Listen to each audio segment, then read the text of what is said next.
பாட வந்தேனவன் எல்லையிலே திங்களும் ஆட சூலமும் ஆட திரிசடை மீதொரு கங்கையும் ஆட ஆடுகின்றானடி தில்லையிலே அதை பாட வந்தேனவன் எல்லையிலே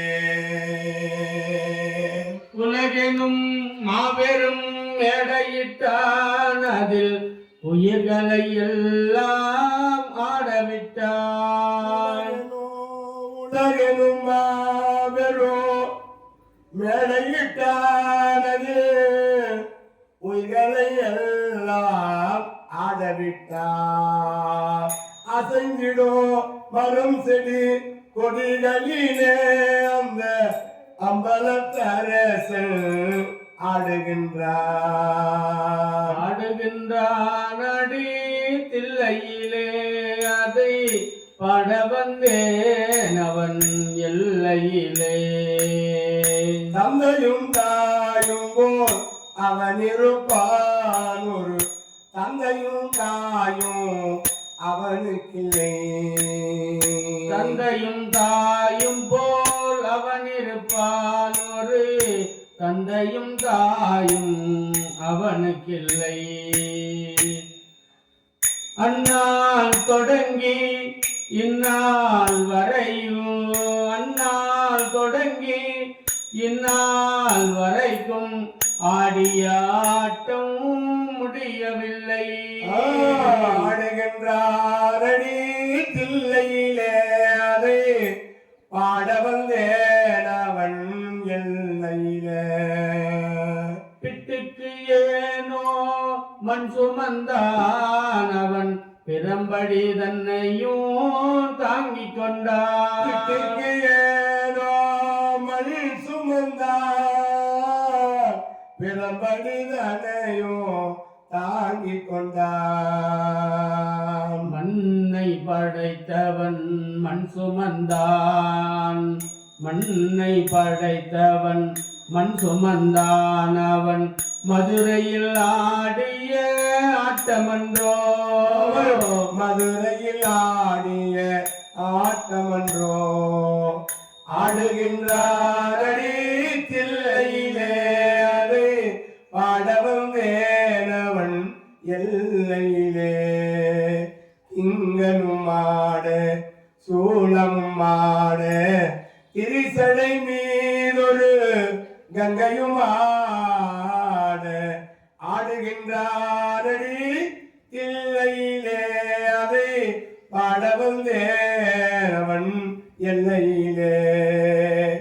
இப்படி அந்த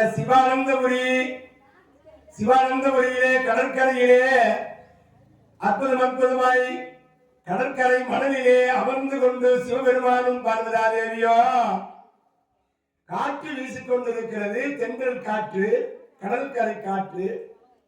அவர்கள் அந்த கடற்கரையிலே அமர்ந்து நீண்ட நேரமாக பேசிக் கொண்டிருக்கிறார். சித்திரகூடத்தே சீதாபிராட்டியோ ராமபெருமானோ எப்படி இருந்தார்களோ அதுபோல அந்த காட்சி. கொஞ்ச நேரம் பேசிய பிறகு பார்வதி அந்த அம்மையார் சிவபெருமான் மீது மடியிலே படுத்தார்களாம். வலது தொடையினுடைய மடியிலே படுத்து உறங்குவதற்கு ஆரம்பித்தார்கள். பெருமான் பார்வதாதேவியை தன் மடி மீது படுக்க வைத்து உறங்க வைத்துக் கொண்டிருக்கிறார். இந்த அம்மா அற்புதமா தூங்குறார். ஒரு கணவன் மடியிலே படுத்து உறங்குவதற்கு எத்தனை கொடுப்பனை இருக்க வேண்டும். அதுபோல கணவன் மனைவியுடைய மடியிலே படுத்து உறங்குவதற்கு கொடுத்து வைத்திருக்க வேண்டும். பார்க்கடலிலே பள்ளி கொண்ட நாராயணன் அந்த நாராயணனுடைய காலை அம்பாள் மகாலட்சுமி பிடிப்பது போல ஒரு போட்டோ எங்க போய் பார்த்தாலும் இருக்குதா இல்லையா? பகவான் சைன குளத்திலே படுத்திருக்கிற பொழுது அந்த காலை அப்படியே அழுத்தி விடுற மாதிரி மகாலட்சுமி போட்டோ இருக்குது. ஏன் அப்படி பண்ணணும்? போட்டோ எப்படி வேணாலும் போட்டிருக்கலாம். மகாலட்சுமி பகவானுடைய காலை பிடிக்கிற மாதிரி ஏன் போடணும்? நான் இப்படி ஒரு கேள்வி கேட்டேன்.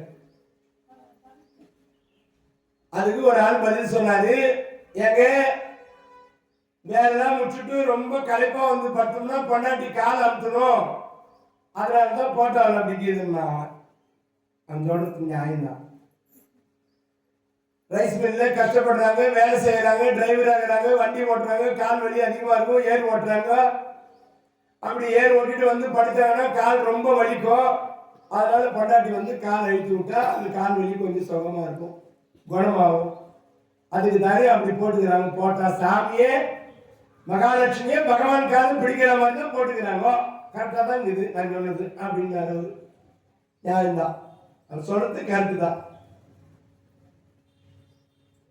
என்ன காரணம் அப்படின்னா, இந்த காலை அழித்து விடுவதனாலே மகாலட்சுமியுடைய கரங்கள் வந்து சுக்கரன் சொல்லுவாங்க. செல்வத்துக்கு அதிபதி சுக்கரன், சனிக்கு அதிபதி கால்களுக்கெல்லாம் சனி அப்படின்னு சொல்லுவாங்க. காலில் தான் சனி பகவான் இருப்பாராம்.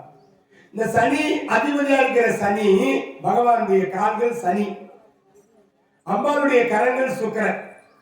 இந்த சுக்கரன் மீது சனி போய் சேர்வதாலே இந்த காலை அழுத்தத்தினால சுக்கரன் போய் அப்படி காலை அழுத்தி விடுறதுனால சுக்கரன் சனியோடு சேர்ந்தால் செல்வம் சேரும்.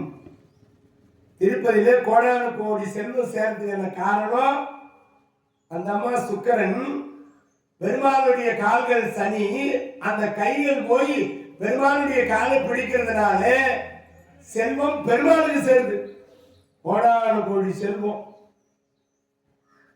அதுபோல மனைவியாகப்பட்டவள் கணவனாருடைய காலை பிடித்து விடுவாளானால் அந்த குடும்பத்திலே செல்வம் சேரும்.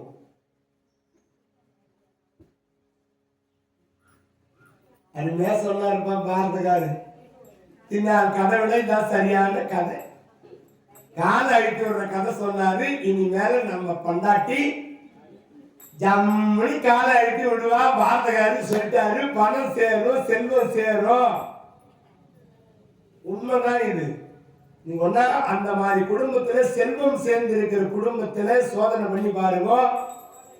அவர் மனைவி அவர் கணவனாருடைய காலை பிடித்த குடும்பமா தான் இருக்கும். இப்ப நிறைய பேர் வீட்டுல எங்க ஊர் பக்கம்லாம் பொண்டாட்டி காலை இவன் முட்டி மலங்கலாம் பாவம்.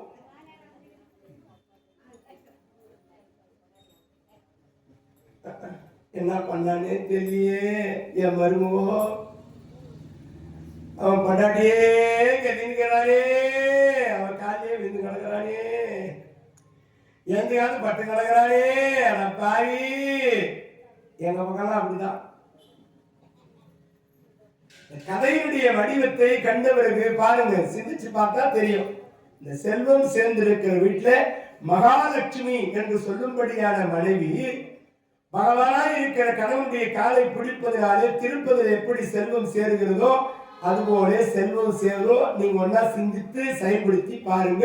அது நடக்கலாம். என்ன போன் பண்ணி கேளுங்க.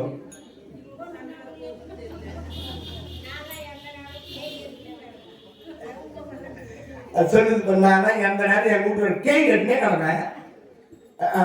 என் வீட்டுல மட்டும் பணம் இல்லையாண்டா இருக்கும். செல்வம் மிகுதியா இருக்குமா? செல்வம் இல்லாத வீடு யார் வீடு? எல்லார் வீட்லயும் தான் செல்வம் இருக்குது. மக்கள் செல்வம், குழந்தைங்க செல்வம், குறையில்லாத செல்வம்.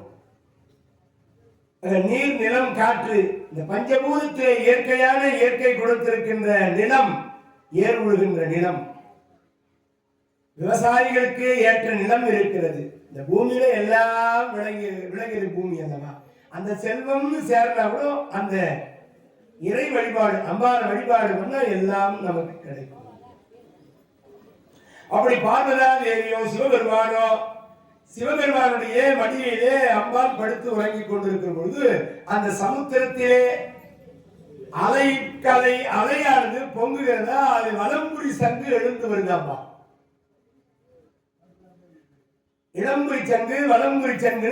வலம்புரி சங்கு, அந்த சங்கு நம் வீட்டில் இருக்குமானால் 16 மைல்கள், அந்த சங்கை சுற்றி இருக்கிற 16 மைல்களுக்கு அதனுடைய சங்கினுடைய ஆற்றல், பலம், அதனுடைய ஐஸ்வர்யம், அதனுடைய அதிர்வலைகள், அதனுடைய கிரகத்தினுடைய அந்த அதிர்வலைகள் அதனுடைய சுகம் அதில் கிடைப்பு கப்பறியக்கூடிய அத்தனை நலங்களும் அந்த சங்கை வைத்து வழிபாடு செய்தால் கிடைக்கும். அப்படிப்பட்ட சங்கம்.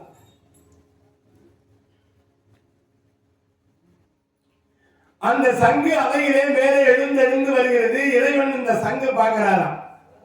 இந்த சங்க நாம் போய் கொண்டு வரணும். அலையில் எழுந்திருக்கிற அந்த சங்க, இந்த சங்கை எப்படியாவது எடுக்கணும். பார்வதி மடியிலே படுத்துக் கொண்டிருக்கிறார். இப்ப நம்ம எழுந்தா பார்வதியுடைய தூக்கம் போயிடும். அதனால என்ன பண்ணாலும் அங்கே மணலை குவித்தாரா தொடை அளவுக்கு. இந்த மடி எவ்வளவு தூரம் உயரோ அந்த அளவுக்கு அந்த மணலை குவிச்சு லேசா அந்த அம்மா தலையை எடுத்து அப்படியே பிடிச்சி அந்த மணல் மேட்டில் வச்சுட்டாங்க. தொட மேல படுத்துங்கிற மாதிரி இருக்கும், மடி மேல படுத்துங்கிற மாதிரி இருக்குது அந்த அம்மா. வீட்டில் இருக்கிற அம்மாவெல்லாம் தூக்கமே வராது, தூங்குற மாதிரியே இருக்கும். அது வீட்டுக்காரர் எங்கே போனாரோ எங்கே போவாரோ, அது திறந்துருக்குது, இருந்தாலும் எங்கே போடலான்னு தெரியல, தூக்கமே வராது. கண்ணை மூடுற மாதிரியே இருக்கும். தூங்குற மாதிரி அவர் தூங்குவாரான்னு பார்த்துருக்கோம். அவர் தூங்கினாதான் இந்த அம்மாவுக்கு நிம்மதியாக வரும், இல்லை தூங்காது. இருந்தாலும் அப்படியும் தூங்க வச்சுட்டு எஸ்கேப் ஆயிடுவார். காத்து வேலை பார்க்கும். அப்பவே பாருங்க இந்த வேலை பண்ணிக்கிறாரு சிவபெருமான். அந்த மணல் மேட்டில் வைத்துட்டு விபூதியாலே கோட்டை அமைத்தாராம். காவல் பொண்டாட்டியை ஒண்டியா விட்டுட்டு போறவே விபூதியினாலே கோட்டையை எழுப்பினாராம். அப்படி கோட்டையை எழுப்பி 5 ஆயுதம் கருவிகளை வைத்தாரா காவலுக்கு. பொண்டாட்டிக்கு காவல் வைக்கணும், ஆயுதங்களை வைத்தாரா. 5 ஆயுத கருவி. சில வீட்டுல வேட்டை நாய்களை வச்சுப்பாங்க. வீட்டுக்கார வீட்டுல நாய் இருக்கும், வேட்டை நாய். அவர் வீட்டுக்கு போயிட்டாருன்னா கேட்ல ஒரு நாய் இருக்கும் காவல். யாரும் கூட வந்து குடிங்க எடுத்துடும், அது பக்கம் போக முடியும். அப்ப இப்ப வீட்டுக்கு ஒரு நாய் வளர்க்குறாங்க. அப்பெல்லாம் வீதியில மட்டும்தான் நாய் இருக்கும், சாப்பாடு போடுவோம், நல்ல குணத்தோடு இருக்கும். இப்ப வீட்டுல வளர்க்கறதுனால அதுக்கு என்னென்னமோ போட்டு போட்டு போட்டு அதுக்கு குணமே மாறி போச்சு. இப்ப தெருவுக்கிற நாய்களாம் சாப்பாடு போடுறது கிடையாது. அது எங்கன்னா போய் எதனா ஒன்று தின்னுட்டு பயங்கர கோபம் வந்தது. அதுக்கு எல்லாரையும் போட்டு கடிக்குது, குலைக்குது. அதுக்கு முன்னாடி பண்ணாது அந்த மாதிரி. அது குழந்தையே நம்ம மாதிரி மாத்திட்டாங்க. அது முன்னாடி வீடு தான் இருக்கும். இவங்க புதுசா நாய் வெளிநாட்டுல இருந்து வாங்கி வந்துட்டு நம்ம நாயெல்லாம் தெருவில் விட்டு சாப்பாடு போட விட்டாங்க. அது கண்டதை அங்கங்க போய் தின்னுட்டு எங்க பக்கோடா கிடக்குதோ அங்க போய் நின்று கிடக்குது. அந்த பக்கோடா தின்னுட்டு குழச்சு கிடக்குது. எல்லாரையும் போட்டு கட்சி கொடுத்து குழந்தைங்களும் விட மாட்டேங்குது, கொதறி தள்ளி விட்டுது. இந்த குணம் மாறி போச்சு. அது ஏன் நம்மளால அது என்னன்னு கூட காட்டுறது கிடையாது. அது என்ன போட்டது, அது வெஜிடேரியனே சாப்பிட மாட்டேங்குது. இப்போ நான் வெஜ்ஜி போட்டா தான் சாப்பிடும். நாங்க சாப்பாடு வச்சா திரும்பி பாக்குதுங்களே, மாட்டேன், நீ வச்ச சோறு ஏன் ஆக்கணும், சைவமா சாப்பிட நீ போயா. நான்வெஜ் இல்லாத நாய் கிடையாது, நான்வெஜ் தான் உணவு. அதுபோல கோட்டை கட்டி 5 விதமான ஆயுதங்களை வைத்தாராம். அந்த ஆயுதம் பம்பை, வீரஜாட்டி, பண்டாரப்பெட்டி, கொந்தம், கொடிசீலை அப்படின்னு 5 ஆயுதம் வச்சாராம்.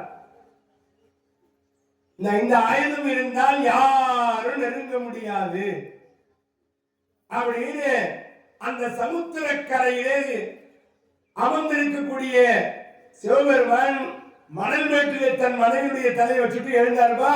அந்த அலையில எழுந்து கொண்டிருக்கின்ற அந்த சங்க ஒய் இந்த சங்கரன் தான் அங்கினான். இந்த சங்கரை தாங்கி எடுத்தான். அந்த சென்றால் அலையில் எழுந்த அந்த சங்கை சங்கரன் தாங்கி வந்தான்.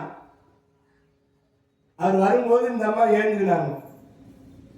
ஏமாற்றத்தை கண்டார்கள். அந்தோ நம்மால் நம்மளை ஏமாத்திட்டாரு, மண்ணை போச்சு அது மேல நம்ம தலையை வச்சுட்டு போட்டாரே. அதனால அந்த அம்மா கோபம் வந்துச்சு. இந்த சிவானந்தபுரி ஒரு பெண்ணாலே அழிய வேண்டும் அப்படின்னு ஒரு சாபத்தை கொடுத்துட்டாங்க. சிவானந்தபுரி ஒரு பெண்ணால் அழிய வேண்டும். அப்போ அந்த சிவானந்தபுரியை ஆண்டு வந்தக்கூடிய மன்னன் அற்புதமான முறையிலே சிவலிங்கம் என்று சொல்லும்படியான ஒரு மன்னன் ஆட்சி செய்து வருகிறான். அவனுக்கு பிறகு குருலிங்கம், அந்த குருலிங்கம் பிறகு அருள்லிங்கம். இந்த அருள்லிங்கம் என்று சொல்லும்படியானால் அந்த அற்புதமான முறையிலே பார்வதாதேவியோ சிவபெருமானோ பார்வையினாலே பார்க்கிறார்களாம். அவர் சங்க கையில் எடுத்து வந்து பார்க்கிறாரு. இந்த அம்மா நம்மளை ஏமாத்திட்டாங்களே நம்மளுன்னு பார்க்கிறார். அந்த பார்வை வெளியில இருந்து அருள்லிங்கம் ஒரு லிங்கம் தோன்றினார். அவருக்கு சிவலிங்கம்னு பேரு. அந்த சிவலிங்கனுக்கு பிறகு அந்த ஆட்சி செய்தவன் அங்கே குருலிங்கம். குருலிங்கம், அந்த குருலிங்கம் பிறகு அரிலிங்கம். அரிலிங்கத்திற்கு பிறகு மதிலிங்கம். அவன் ஆட்சி பொறுப்பை ஏற்றானா அவனுக்கு பலகாலம் குழந்தை இல்லை. அந்த குரு பரம்பரையிலே, குருலிங்கத்தினுடைய பரம்பரையிலே குழந்தை இல்லை. தெய்வத்தை வேண்டான், சிவனை போய் வணங்குறான். இறைவா இறைவா,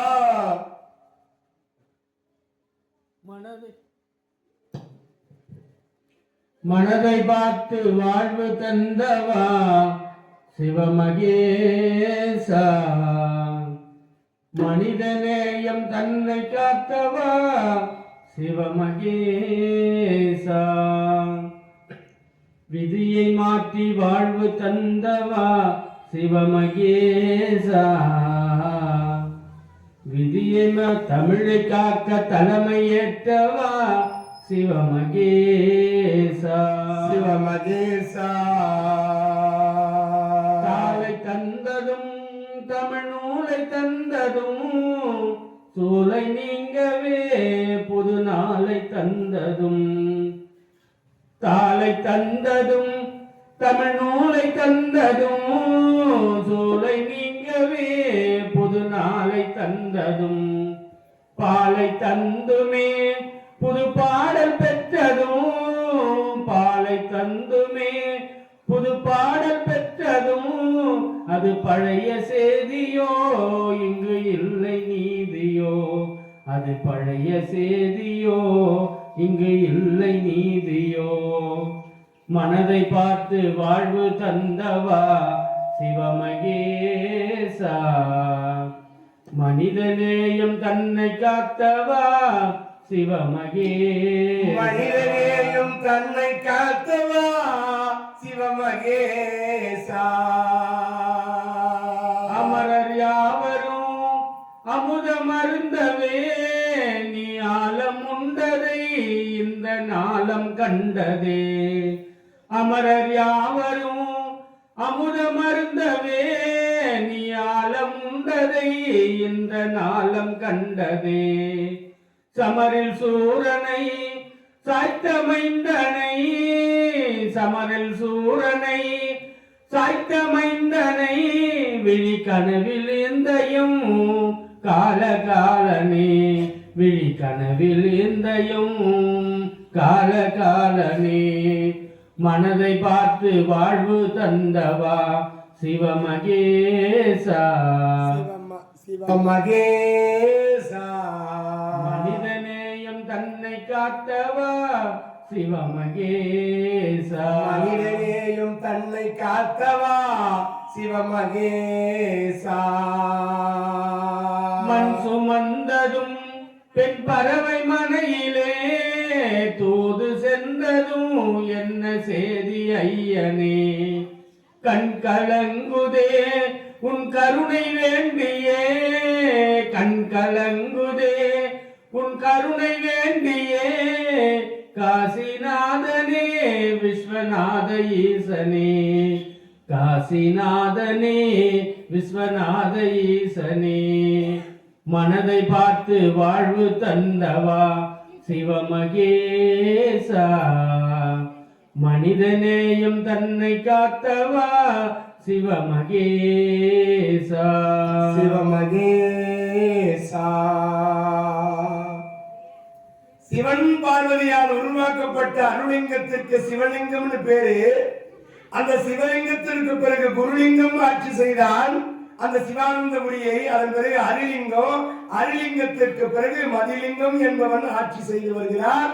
அவனுக்கு குழந்தை பேரு இல்லை. சிவனை கோரி தவம் செய்தால் அந்த தவத்தின் காரணமாக சிவபெருமான் காட்சி தந்து அங்கு ஒரு தடாகம், அந்த தடாகத்திலே செவ்வரளி மலர் என்று சொல்லும்படியான மலரிலே ஒரு குழந்தை இருக்கோ, அந்த குழந்தையை கொண்டு போய் வளர்த்துக்கொள் அப்படின்னு சிவபெருமான் திருவாய் மலர்ந்தருட அந்த மதிலிங்கம் சென்றான். அந்த தடாகத்தில் இருக்கிற செவ்வரளி மலரிலே ஒரு ஆண் குழந்தை அந்த குழந்தையை எடுத்தார். அந்த குழந்தைக்கு ஆண் குழந்தை அற்புதமாய் இருக்கிற அந்த குழந்தை, அந்த குழந்தைக்கு பௌத்தலிங்கம்னு பெயர் வச்சான். பௌத்தலிங்கம். பௌத்தலிங்கம் அவன்தான் போர் மன்னன். பௌத்த ராஜா, பௌத்த ராஜா, பௌத்த ராஜான்னு வந்துச்சு. பௌத்தலிங்கம் அது பௌத்த ராஜா அப்படின்னு பேர். அவன்தான் போர் மன்னன், பௌத்த ராஜா. அந்த பிள்ளைக்கு பாலூட்டி, சோறுட்டி, சீராட்டி, பாராட்டி, தாளாட்டி பக்தலிங்கன்னு பெயர் சூட்டினார். அந்த பிள்ளை அற்புதமாக வளர்ந்து வருகிறான். அந்த சிவானந்தபுரியிலே மதிலிங்கத்திற்கு மகனாக இறைவன் தந்த அற்புதமான ஒரு பிள்ளை. செவ்வரளி மலரிலே கிடைத்த தடாகத்தில் இருந்த மலரிலே கிடைத்த பிள்ளை அந்த போர் மன்னன் என்று சொல்லும்படியான பௌத்த ராஜா. மதிலிங்கம் அன்பு பாராட்டி பிள்ளையை வளர்த்து பௌத்த ராஜா என்று பெயர் சூட்டி, போர் மன்னா உன்னை வெல்லுவதற்கு யாரும் கிடையாது, இந்த கோட்டைக்குள் நுழைபவர்களால் யாராலும் முடியாது. அப்படி ஒரு கோட்டை, விபூதியாலான கோட்டை.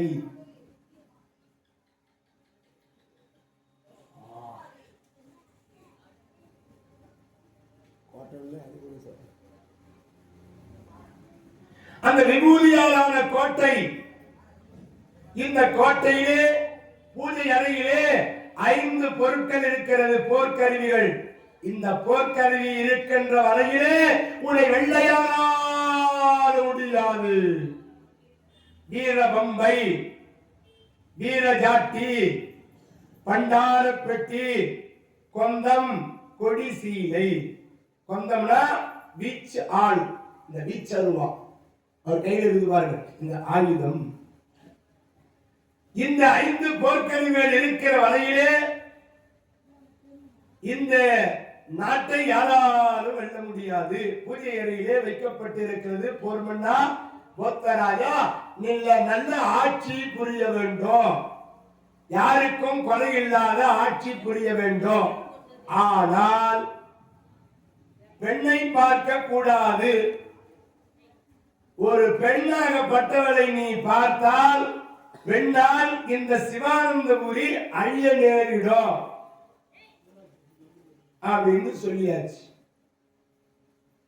தந்தை சொல்லுகிறாரு, ஒரு பெண்ணை பார்க்க கூடாதான், எடுத்து பார்க்க கூடாது. நீ அப்படி பார்ப்பாயானால், விரும்புவாயானால் இந்த சிவானந்தபுரி மண்மேடாகிடும், எச்சரிக்கிறேன். ஆட்சி நல்ல ஆட்சியாக நடத்து என்று அந்த மதிலிங்கம் என்று சொல்லக்கூடியவர் பௌத்தலிங்கம், பௌத்த ராஜா, அவருக்கு ஆட்சி பொறுப்பை கொடுத்தார். இவர் ஆட்சி செய்ய தொடங்கினார் என்று கண்ணன் எம்பெருமான் இந்த தர்மராஜா இடத்திலே இந்த சிவானந்தபுரி என்கின்ற நகருக்கு சென்று அந்த 5 ஆயுதங்களை பெற்று வந்தால் அதை போய் கொண்டு வரணும். பாரத போரிலே நாம் வெற்றி பெறலாம் அப்படின்னு பகவான் தர்மராஜா கிட்ட சொன்னாராம். சுவாமி, இப்போ யார் சென்று அந்த ஆயுதங்களை எடுத்து வர முடியும் அப்படின்னு சொன்ன ஆரம்பிச்ச உடனே பீமன், அர்ஜுனன், நான் நாங்க 3 பேரும் வடிவம் மாறி செல்ல வேண்டும். நான் தாய் கிழவியாக, பீமன் விறகு தலையனாக, இந்த அர்ஜுனன் விஜயாம்பிகாய் ஆக பெண் வடிவம் எடுக்கணும். 3 பேருமாக சென்ற அந்த சிவானந்தபுரியில் இருக்கக்கூடிய ஆயுதங்களை கொண்டு வரணும் அப்படின்னு திட்டம் போடுறாங்க. தர்மராஜா கிட்ட சொல்றாங்க. பீமனை அழைக்கிறான். பீமனே விறகனை போல உருவம் மாறி விண்ணவர்கள் அதிசயிக்க சுமையாக காட்டு. விமனுமை விறகனை போல் உருவமாக்கி விண்ணவர்கள் அதிசயிக்க சுமையை காட்டி தாமதங்கள் இல்லாமல் தெருவினில் சென்று தரணி புகழ் சிவானந்தபுரியை நாடி நியமமுடன் வீதிகளில் விறகை விட்டு நிந்தையில்லா ஜீவனமும் கழிக்க எண்ணி பூமி புகை தாய்க்கிழவி என்றெடுத்த பூமி புகை தாய்க்கிழவி என்றெடுத்த புதல்வனமே தான் என்று புறப்பட்டாரே. பூமி புகை தாய்க்கிழவி என்றெடுத்த புதல்வனுமே தான் என்று புறப்பட்டார். விமானி சென்று விறகு தலைவராக விறகை விற்பதற்கு செல்ல வேண்டும். நான் தான் உனக்கு தாய் கிழவி. அர்ஜுனனை அழைக்கிறார்கள். அர்ஜுனா, நீதான் விறகு தலைவராக இருக்கக்கூடியவனுக்கு தங்கையாக, விஜய அம்பியாக எனக்கு மகளாக நாம் 3 பேருமாக செல்ல வேண்டும் என்று அந்த சிவானந்தபுரிக்கு புறப்பட வேண்டும். சிவானந்தபுரிக்கு புறப்பட வேணும் அப்படின்னு புறப்படுகிறார்களா? தாய்க்கிழவி வேடம் அணிந்தாராம் பகவான். பூமகனாம் பூபாலம் திக்க வந்த இந்த கோவிந்தன் கோபாலன் என்று சொல்லும்படியானவர் தாய்க்கிழவியாக மாறி அந்த சிவானந்தபுரிக்கு செல்வதற்கு தயாரானாரு. அர்ஜுனன் அங்கு ஏற்கனவே நாட்டிலே அவன் வேடி வடிவத்தை எடுத்து பெண் வடிவத்தை எடுத்து நாட்டிய ஆசானாக இருந்தான். உத்தரகுமாரிக்கு உர்வசி கொடுத்த சாபத்தினாலே பெண்ணாக மாறி இங்கு விஜயாம்பிகை என்ற பெயரோடு தாய் கிழமையோடு நடக்க அந்த வீமனாகப்பட்டவன் விறகு தலையிலாக அவன் விறகு எடுத்து கட்டாக கட்டி அவன் ஒரு 4-5 விறகு எடுத்து கட்டி தலை வச்சான்னு நினைக்கிறீங்களா? அவன் ஆலமரத்தை புடுங்கி அவன் அடியையும் நுனியையும் பல்லா உடைச்சி பல்ல வளர்கிறவன். பெரிய ஆலமரத்தை புடுங்கி அத்தை வெட்டி கட்டி தலைவேற வச்சாலும் அப்படியேப்பா நம்ம ஆளுங்க ஒரு குண்டு விறகு எடுங்க கூட வண்டி கேட்கறான், ஆட்டோ கேட்கறான். அது அந்த கட்டு பார்த்தீங்கன்னா அவ்வளோ அழகா இருக்கும். காட்டுக்கு போய் விறகு குச்சிகள்லாம் போய் கட்டு எடுத்துன்னு வருவாங்களே, அந்த சுமையை சுமந்து கொண்டு வருகிற தாயார்களை பார்க்கிற பொழுது அத்தனை கனத்து இருக்கும். இனிமேல அந்தான வேலை தட்டுப்பாடு நமக்கு என்ன கட்டுப்பாடு, சென்ற இடம் தேடி பாரு, சுள்ளிதனை கட்டி கொண்டு வா, அடுப்பெரித்து சமையல் செய்து உண்போம். இனிங்க நாம் அடுப்பெரித்து சமையல் செய்து உண்போம். கேஸ் அடுப்பும் இல்லை, எரி அடுப்பும் இல்லை, மின்சார அடுப்பும் நமக்கு தொல்லை. இனிமேல் நமக்கு இல்லை. அடுப்பில் சமைத்து உண்டு பாரு, சுகம் கண்டு பாரு, நோய் கிடையாது. நோயின்றி வாழ்ந்தோம். அப்படி இந்த விறகு விற்கின்ற பீமசேனன் அந்த சிவானந்தபுரிக்கு எப்படி போறாரா பாடிக்கொண்டு பரவசமாக இது திரைய செய்த ஒரு பாடல் இருக்கு. அந்த பாடலில் இந்த கதைக்கு ஏற்றார் போல சிவபெருமானே அங்கே விறகு விற்கக்கூடிய ஒரு நிகழ்ச்சியாக ஒரு திருவிளையாடல் புராணத்திலே ஒரு பாடலிலே விறகு வாங்கலையோ விறகு, விறகு வாங்கலையோ விறகு, விறகு வாங்கலையோ விறகு, அவன் விறகு வாங்கலையோ விறகு அப்படின்னு பாடிட்டு போற ஒரு பாட்டு. இந்த பாரதி சினிமா பாட்டு பாடிட்டு வரும்னு நினைக்காதீங்க. பார்த்தா பசுமரம் படுத்து விட்டா நெடுமரம், பார்த்தா பசுமரம் படுத்து விட்டா நெடுமரம், சேர்த்தா விறகு காணுமா ஞான தங்கமே நீங்க விட்டா கரியும் மிஞ்சுமா, ஞான தங்கமே நீங்க விட்டா கரியும் மிஞ்சுமா. பார்த்தால் பசுமரம் படுத்து விட்டால் நெடுமரம், பார்த்தால் பசுமரம் படுத்து விட்டால் நெடுமரம், சேர்த்த விறகு காணுமா ஞான தங்கமே நீங்கி விட்டால் கரியும் மிஞ்சுமா, ஞான தங்கமே நீங்கி விட்டால் கரியும் மிஞ்சுமா. கட்டழகி மேனியப்பா கொட்டும் பூமா, நீட்டி கட்டையிலே படுத்து விட்டால் காசு காணுமா, கட்டழகு மேனியப்பா கொட்டும் பூமா, நீட்டி கட்டையிலே படுத்து விட்டால் காசு காகுமா. கட்டழகி மேனியப்பா கொட்டும் பூமா, நீட்டி கட்டையிலே படுத்து விட்டால் காசு காகுமா. வட்டமிடும் காலையப்பார் வாட்டம் சாட்டமா, வட்டமிடும் காலையப்பார் வாட்டம் சாட்டமா, கூடி வளைஞ்சு விட்டா உடம்புக்கு ஆட்டம் போடுமா. வட்டமிடும் காலையப்பார் வாட்டம் சாட்டமா, கூடு வளைஞ்சு விட்டா உடம்பு ஆட்டம் போடுமா. பார்த்தா பசுமரம் பழகிக்கிட்டா நெடுமரம், ஏத்தா விறகு காகுமா நான தங்கமே நீங்கி விட்டால் கரியும் மிஞ்சுமா, நான தங்கமே நெறிஞ்சு விட்டால் கரியும் மிஞ்சுமா. பொண்ணும் பொருளும் மூட்டை கட்டி போட்டு வச்சாரு,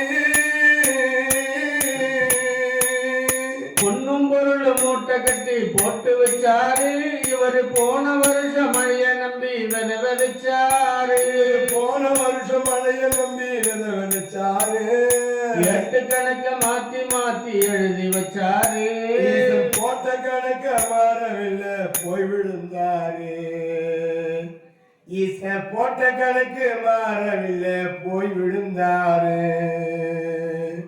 பார்த்தா பசுமரம் படுக்கிட்ட நெடுமரம், சேர்த்தா விறகு காணுமா ஞான தங்கமே நீங்கி விட்டால் கரியும் மிஞ்சுமா, ஞான தங்கமே நெறிஞ்சு விட்டால் கரியும் மிஞ்சுமா.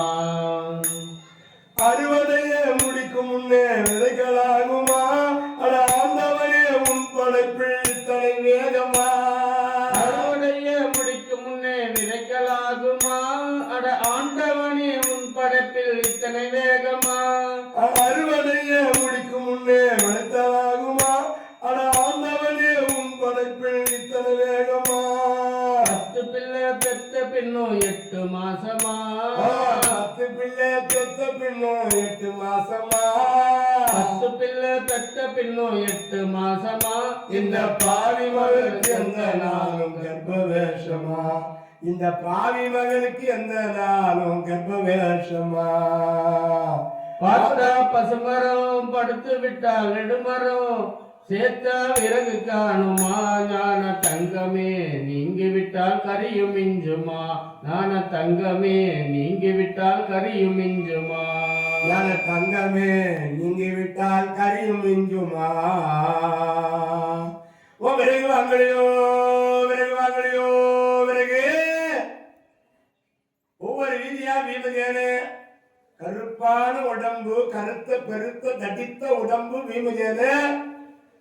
அந்த ஆலமரத்தை வெட்டி அதையெல்லாம் மூட்டையா கட்டி விறகா கட்டி தலைமையில வச்சுக்கிட்டு போறான். இந்த தெருவில் பாக்குறவங்க பயப்படுறாங்களா, அதிர்தான். விறகு வாங்கலையோ விறகு வாங்கலையோ விறகு வாங்கலையோ. அப்படி இங்கு தாய் கிழவியாக விளங்கக்கூடிய பகவானும் அந்த விஜயாம்பிகை அழகுடைய பெண்ணாக அந்த சிவானந்தபுரி உள்ள நுழைஞ்சாங்கப்பா. இவன் எல்லா வீதிகளையும் நடந்தே போன மாதிரி யாரும் விறகு வாங்கின பாடு இல்லை. ஆனா இப்ப வித்தா எல்லாரும் வாங்கி போகணும்.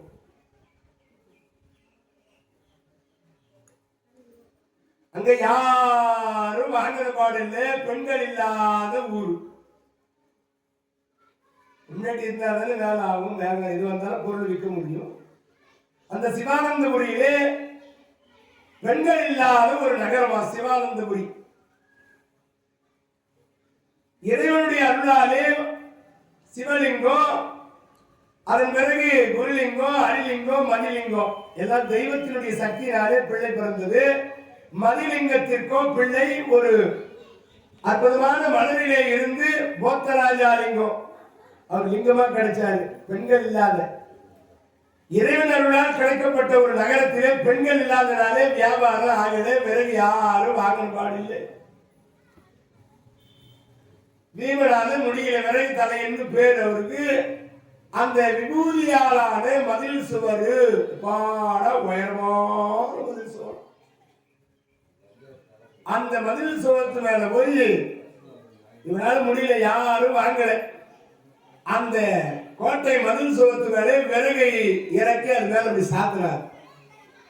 அப்படி சாய்ச்சாரு பாருங்க, அந்த விபூதி கோட்டை பட்டுன்னு உடம்பு போச்சு.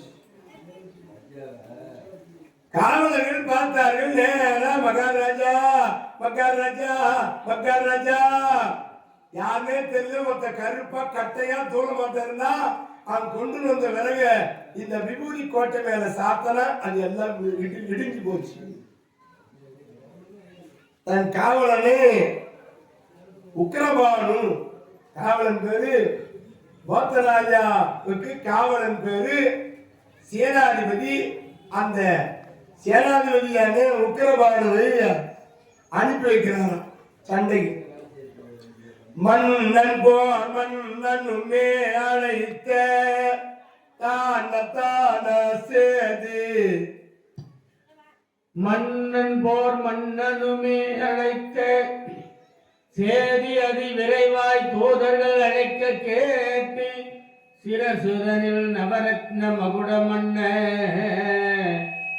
சிந்தையில் மகிழ்ச்சியாய் காண வேண்டி திறமையுடன் ஆயுதம் பாலம் ஈட்டி தோமரமும் கத்தி கேடயம் இயங்க அறம்புகம் சிவானந்தபுரியை நாடி அதிபன் உக்ரபானு மந்திரி வந்தான். உக்ரபானு மந்திரி வந்தாங்க. அதே யாரடா இவன் மாநிலன்? இந்த சிவானந்தபுரி கோட்டையை மதில் சுவரை விபூதியான அந்த கோட்டையை இவன் இடித்திருக்கிறான். இவன் என்ன செய்கிறான் என்று அடி அடி என்று சண்டை, பயங்கரமா சண்டை போடுறாங்க காவலர்கள்லாம் வந்து.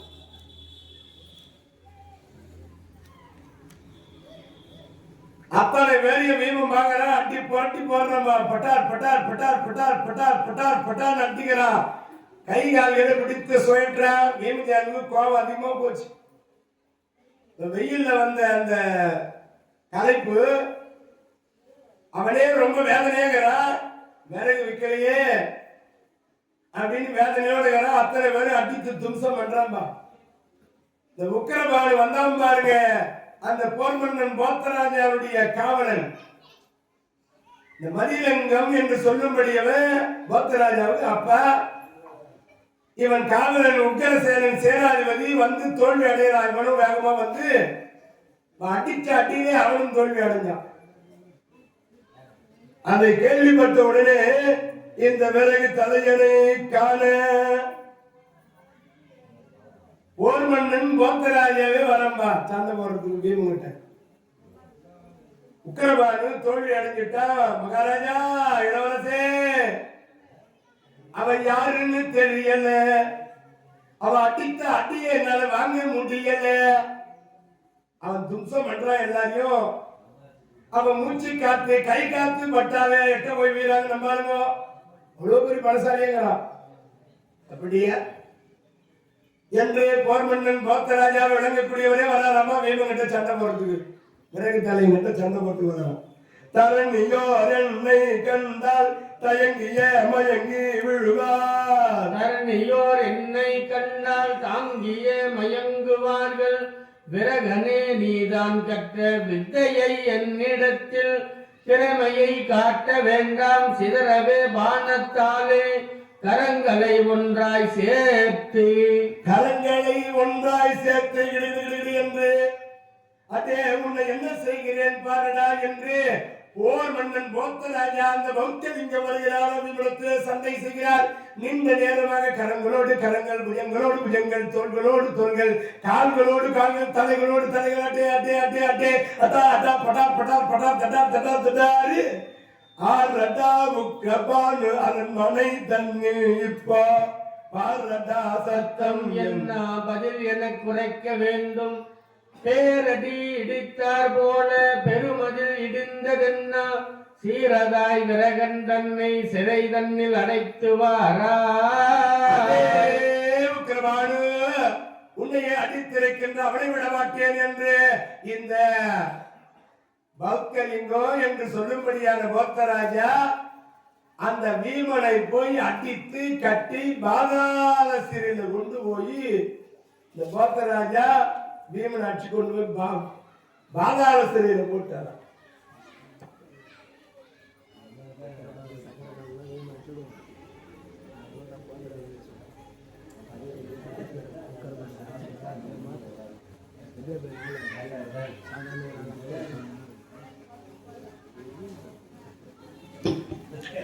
ஆகவே அந்த பாதாள சிறையிலே கொண்டு போய் அந்த வீமனை போய் இந்த போத்தராஜா என்று சொல்லும்படியான போர் மன்னனிடத்திலே வீமனால ஜெயிக்க முடியும். இந்த சாதாரண சிவானந்தபுரி அன்று வரக்கூடிய இளவரசராயிற்று அவனை வெள்ள யாராலும் முடியாது. வீமனை கொண்டு போய் பாதாள சிறையில கட்டி போட்டுட்டான்.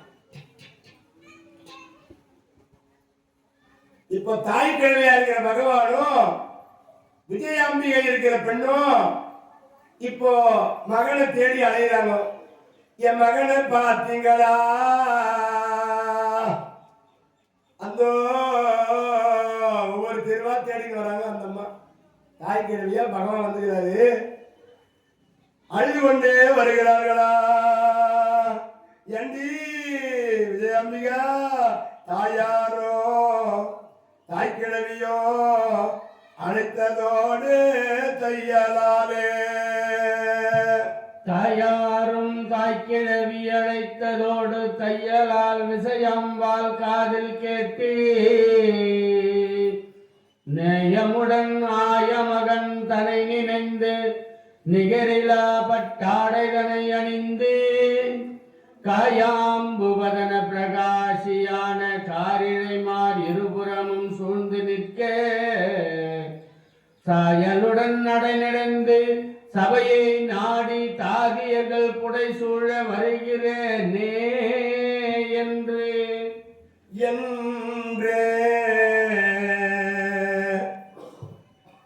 தன் மகனை காணமே விஜயாம்பிகா வாடி தேடலாம். ஒவ்வொரு வீதியா இந்த வீமனை விறகு தலையில பார்த்தீங்களா? விறகு தலையில பார்த்தீர்களா? விறகு தலையினை பார்த்தீர்களா? அருமையன மகளே அம்மா அந்தனோ விறகு விற்கோ தெருவினே. அருமையன் மகளே அம்மா அண்ணனோ விறகு விற்க தெருவினில் சென்ற போது தீங்குகள் நேர்ந்ததோடி சரி சரி என குதித்து தனஞ்செய்ய விசையாம்பால் கேள் தெரியவே நாமும் கூடி தேடியே வருவோம் வாடி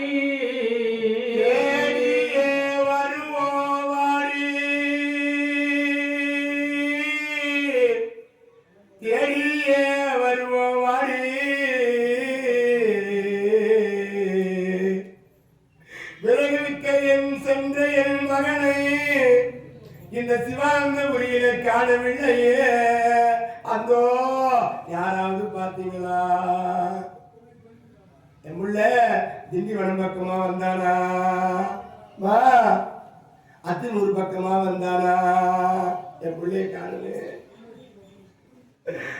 அப்பா மகனே உன் உன்னை எப்போ நான் காண்பேனோடா.